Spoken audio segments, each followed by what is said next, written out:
అదే RTV app వార్తల్ని క్షణాల్లో చదివే అవకాశం ఉంటుంది. ఒక న్యూస్ పేపర్, ఒక టెలివిజన్ ఛానల్ మీ చేతుల్లో ఎప్పుడు ఉంటాయి. జగిత్యాల జిల్లా మల్లాపూర్ మండలానికి కేరళ నుంచి వచ్చినటువంటి ఓ దంపతులు చాలా కాలం బాగానే ఉన్నారు. ఒక పాఠశాలలో ప్రైవేట్ ఉపాధ్యాయులుగా పనిచేస్తూ పొట్ట గడుపుతున్నారు. ఈ క్రమంలో భార్యాభర్తల మధ్య గొడవ తీవ్ర స్థాయికి చేరింది. దానికి ప్రధానమైనటువంటి కారణం తమకు ఇంకా పిల్లలు పుట్టట్లేదనే కారణంతోనే భర్తను వదిలేసి భార్య కేరళ వెళ్ళిపోయింది. దీంతో తీవ్ర మనస్తాపంతో రాజేష్ అనేటువంటి ఉపాధ్యాయుడు ఒంటరిగా ఉంటూ చాలా ఇన్ఫీరియర్గా ఫీల్ అయ్యేవాడు.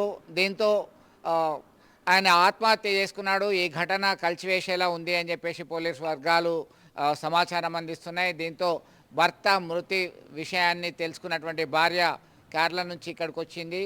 ఫార్మాలిటీస్ అన్నీ పూర్తయ్యాయి. మొత్తం మీద చిన్న చిన్న కారణాలకే పెద్ద శిక్ష విధించుకుంటున్నారు. ఆత్మహత్య ప్రధానమైనటువంటి సమస్యకి పరిష్కారం కానే కాదు అనేటువంటి కోణంలో ఇక్కడైతే బలంగా చర్చ జరుగుతున్నటువంటి పరిస్థితి. మరిన్ని వీడియోస్ కోసం ఛానల్ ని సబ్స్క్రైబ్ చేయండి. లేటెస్ట్ అప్డేట్స్ కోసం వాట్సాప్ ఛానల్ ని ఫాలో చేయండి.